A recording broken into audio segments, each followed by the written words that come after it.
மனைவியின் பேராசையால் நகை பட்டறையிலிருந்து 100 சவரன் நகைகளை திருடிய ஊழியர் மனைவியாலேயே சிக்கியுள்ளார். கோவையில் கொள்ளையடித்து தஞ்சையில் பதுங்கிய தம்பதி சிக்கியது எப்படி?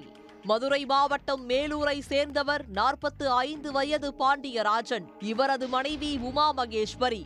இருவரும் கோவை வடமதுரை பகுதியில் தங்கியிருந்தனர். பாண்டியராஜன் ஆர்எஸ்புரம் சாலையில் உள்ள பழனிக்குமார் என்பவருக்கு சொந்தமான நகைப்பட்டறையில் கடந்த 9 ஆண்டுகளாக வேலை செய்து வந்தார். இந்நிலையில் வேறு நகைப்பட்டறையில் நகை செய்வதற்காக பாண்டியராஜனிடம் தங்க கட்டிகள் வழங்கப்பட்டிருந்தது. அதன் மூலம் 100 சவரன் நகைகள் தயாரிக்கப்பட்டன.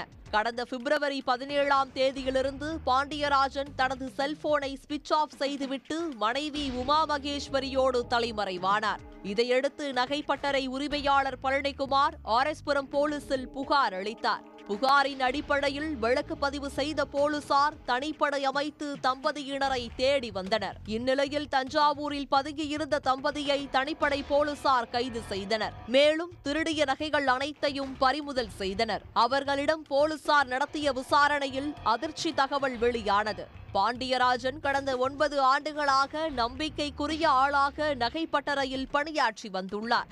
அவர் தயார் செய்யும் நகைகளின் மாதிரிகளை தனது செல்போனில் படமெடுத்து வைத்துள்ளார்.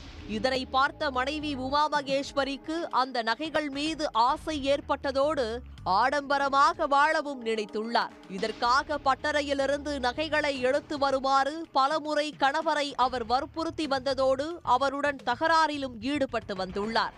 இந்நிலையில்தான் மனைவியின் திட்டப்படி கடந்த 17ஆம் தேதி நகைகளை பழுது பார்க்க எடுத்து செல்வதாக கூறி 100 சவரன் நகைகளை திருடி சென்றுள்ளார். உடனடியாக செல்போனை ஸ்விட்ச் ஆஃப் செய்துவிட்டு தஞ்சைக்கு சென்று தலைமறைவாகியுள்ளனர். பாண்டியராஜன் செல்போன் ஸ்விட்ச் ஆஃப் செய்த நிலையில் உமா மகேஸ்வரியின் செல்போன் செயல்பாட்டிலேயே இருந்துள்ளது.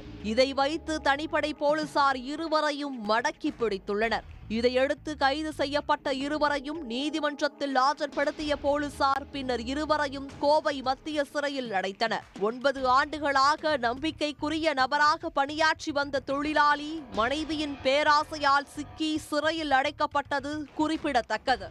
உடனுக்குடன் செய்திகளை தெரிந்து கொள்ள சன் நியூஸ் பெல் ஐகானை கிளிக் பண்ணுங்க.